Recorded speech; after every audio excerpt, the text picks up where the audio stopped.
Assalamualaikum dan salam sejahtera yang dihormati pensyarah serta rakan-rakan sekalian. Nama saya ialah Busainah Atifah binti Azman, pelajar daripada kos PSV PPS 312 di Institut Pendidikan Guru.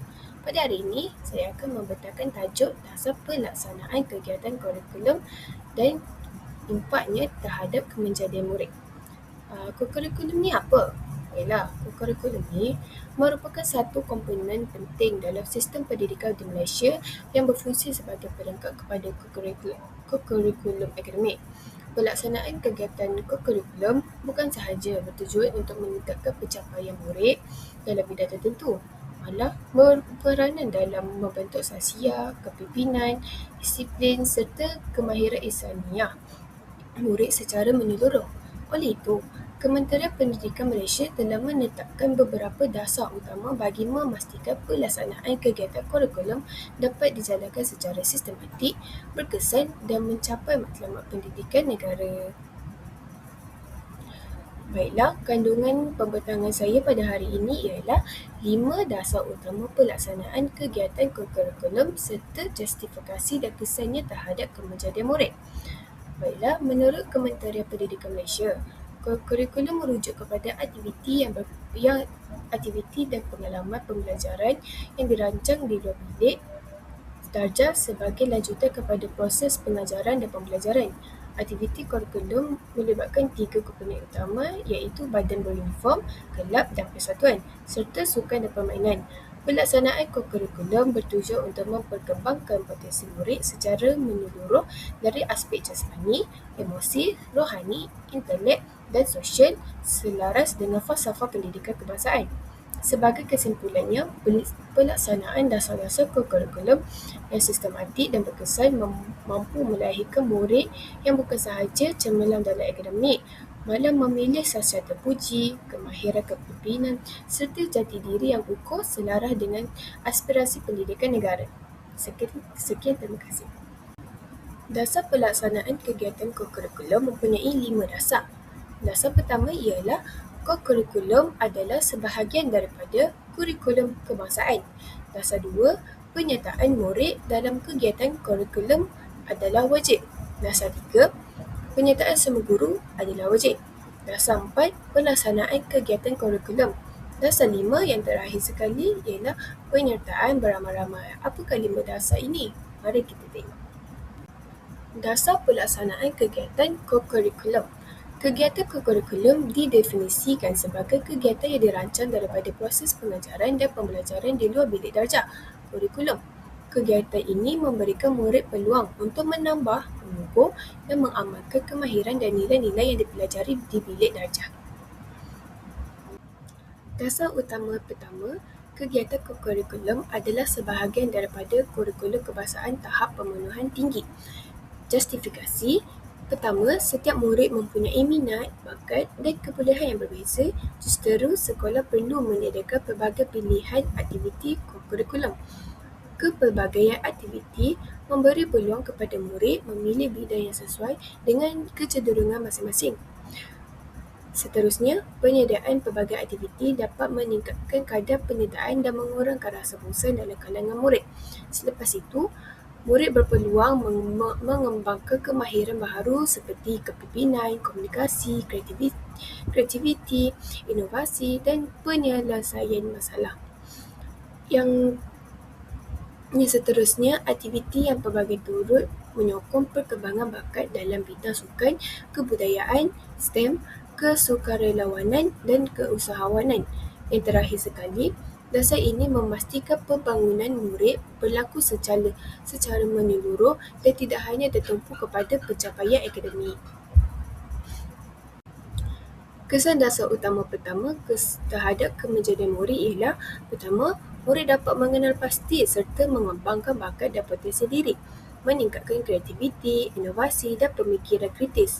Seterusnya, membentuk murid yang lebih yakin, berani dan proaktif.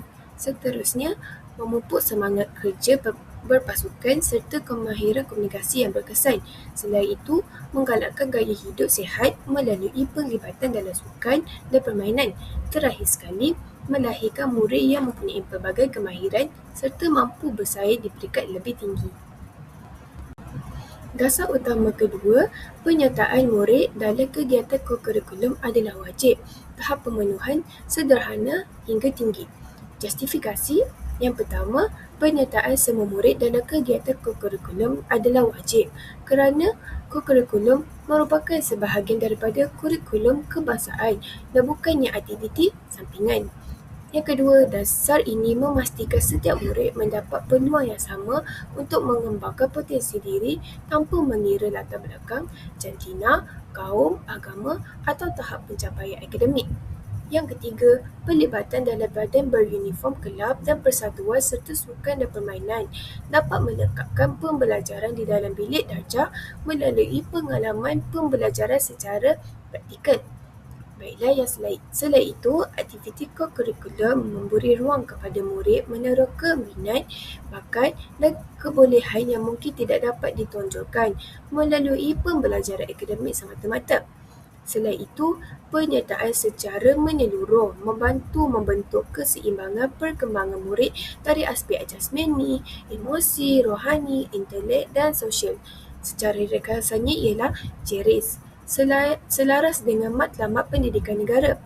Dan yang terakhir sekali, masa ini juga dapat memupuk semangat perpaduan kerana murid daripada pelbagai kaum dan latar belakang bekerjasama dalam satu pasukan serta saling menghormati antara satu sama lain. Kesan dasar utama kedua terhadap kemenjadian murid ialah membentuk murid yang lebih berkeyakinan untuk berinteraksi dan berkomunikasi dengan orang lain. Yang kedua, melahirkan murid yang berdisiplin, bertanggungjawab dan mampu mematuhi peraturan. Ketiga, memupuk semangat kerjasama, toleransi dan hormat menghormati dalam kalangan murid. Yang keempat, meningkatkan kemahiran kepimpinan melalui pelibatan dalam pelbagai jawatan dan aktiviti. Yang keempat, membantu murid mengurus masa dengan lebih baik antara akademik dan kokurikulum. Yang terakhir sekali, melahirkan murid yang lebih seimbang, berdaya tahan dan mampu menghadapi cabaran kehidupan. Dasar utama ketiga, penyertaan semua guru adalah wajib. Tahap pemenuhan tinggi. Justifikasinya, pertama, semua guru diwajibkan menyertai pengurusan dan pelaksanaan kokurikulum kerana mereka merupakan pembimbing utama kepada murid. Pelibatan guru memastikan setiap aktiviti dirancang dengan sistematik, selamat dan mencapai objektif yang ditetapkan. Guru juga berperanan sebagai mentor, fasilitator, jurulatih dan penasihat yang membantu murid mengembangkan bakat serta membentuk sosial diri. Kehadiran guru membolehkan setiap aktiviti dipantau dengan baik dari segi disiplin, keselamatan dan keberkesanan. Pelibatan aktif guru turut menunjukkan teladan positif kepada murid tentang kepentingan komitmen, kerjasama dan tanggungjawab. Terakhir sekali, dasar ini memastikan setiap murid menerima bimbingan yang berkualiti dan peluang yang sama untuk berjaya. Kesan terhadap kemenjadian murid. Yang pertama, murid dapat bimbingan secara berterusan daripada guru yang berpengalaman. Yang kedua, meningkatkan lagi motivasi murid untuk menyertai aktiviti kokurikulum dengan lebih aktif. Yang ketiga, membentuk hubungan yang positif antara guru dan murid. Yang keempat, membantu murid mengenal pasti bakat dan potensi diri dengan lebih awal. Seterusnya, meningkatkan disiplin dan pematuhan terhadap peraturan sekolah. Yang terakhir sekali, melahirkan murid yang mempunyai nilai kepimpinan, integriti dan sikap bertanggungjawab. Dasar utama yang keempat ialah pelaksanaan kegiatan kokurikulum yang dirancang lanjutan daripada proses pengajaran dan pembelajaran. Tahap pemenuhan sederhana hingga tinggi. Justifikasi, kegiatan kokurikulum merupakan kesinambungan kepada proses pengajaran dan pembelajaran PDP yang berlaku di dalam bilik darjah dan berfungsi sebagai platform untuk mengaplikasikan ilmu secara praktikal. Yang kedua, pelaksanaan aktiviti yang dirancang secara sistematik dapat membantu murid memahami dan menguasai konsep pembelajaran dengan lebih berkesan melalui pengalaman sebenar. Yang ketiga, aktiviti kokurikulum memberi peluang kepada murid untuk mengembangkan kemahiran abad ke-21 serta komunikasi, kolaborasi kreativiti dan pemikiran kritis. Yang keempat, dasar ini memastikan bahawa setiap aktiviti kokurikulum mempunyai objektif, perancangan, pelaksanaan dan penilaian yang jelas bagi mencapai matlamat pendidikan yang telah ditetapkan. Yang terakhir sekali, perancangan yang teliti membolehkan sekolah mengintegrasikan elemen kurikulum dan kokurikulum secara menyeluruh, sekaligus meningkatkan keberkesanan pembelajaran murid. Kesan terhadap kemenjadian murid pula, pertama, membentuk murid yang mempunyai kemahiran berfikir secara kritis, kreatif dan inovatif. Yang kedua, meningkatkan keupayaan murid dalam menyelesaikan masalah melalui pengalaman pembelajaran yang sebenar. Yang ketiga, melahirkan murid yang lebih berkeyakinan dalam mengaplikasikan pengetahuan yang dipelajari. Yang keempat, membantu murid membina kemahiran komunikasi dan interaksi sosial yang lebih berkesan. Yang keempat, memupuk sikap bertanggungjawab, berdisiplin dan komited terhadap tugasan yang diberikan.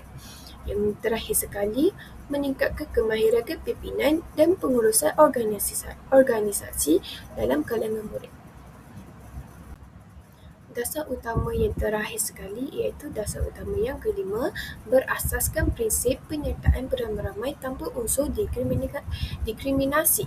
Tahap pemenuhan ialah tinggi. Justifikasinya, yang pertama, dasar ini menegaskan bahawa semua murid berhak menyertai kegiatan kokurikulum tanpa mengira kaum, agama, jantina, latar belakang sosioekonomi, kebolehan fizikal atau pencapaian akademik. Yang kedua, penyertaan secara beramai-ramai dapat memastikan setiap murid memperoleh peluang yang sama untuk mengembangkan bakat, minat dan potensi diri. Yang ketiga, prinsip tanpa diskriminasi membantu mewujudkan persekitaran pembelajaran yang lebih eksklusif, adil dan harmonik. Dasar ini juga dapat mengelakkan pengasingan atau peminggiran terhadap mana-mana kumpulan murid dalam pelaksanaan aktiviti kokurikulum. Yang terakhir sekali, penyertaan yang meluas membolehkan murid belajar menghormati kepelbagaian budaya, agama dan latar belakang masyarakat. Kesan terhadap kemenjadian murid, yang pertama sekali, membentuk murid yang mempunyai sikap toleransi, hormat menghormati dan empati terhadap orang lain. Yang kedua, memupuk semangat perpaduan, kerjasama dan keharmonian dalam kalangan murid yang berbilang kaum dan budaya. Meningkatkan keyakinan diri murid melalui peluang penyertaan yang sama rata. Juga melahirkan murid yang lebih terbuka, inklusif dan mampu menerima perbezaan individu. Selain itu, membentuk kemahiran sosial dan komunikasi yang lebih berkesan melalui interaksi dengan pelbagai pihak, menggalakkan semangat kerja berpasukan dan kepimpinan dalam kalangan murid. Secara keseluruhannya, pihak sekolah berjaya memenuhi dan menepati 5 dasar utama kokurikulum negara pada tahap yang lebih tinggi. Pelaksanaan kokurikulum yang sistematik bukan sahaja memenuhi kehendak dasar pendidikan negara, malah menyumbang kepada kemenjadian murid yang seimbang, berdaya saing, berkemahiran insaniah dan mempunyai nilai kepimpinan yang tinggi. Namun, usaha penambahbaikan perlu diteruskan bagi meningkatkan tahap pelibatan aktif semua murid dalam setiap aktiviti kokurikulum. Itu sahaja daripada saya. Sekian, terima kasih.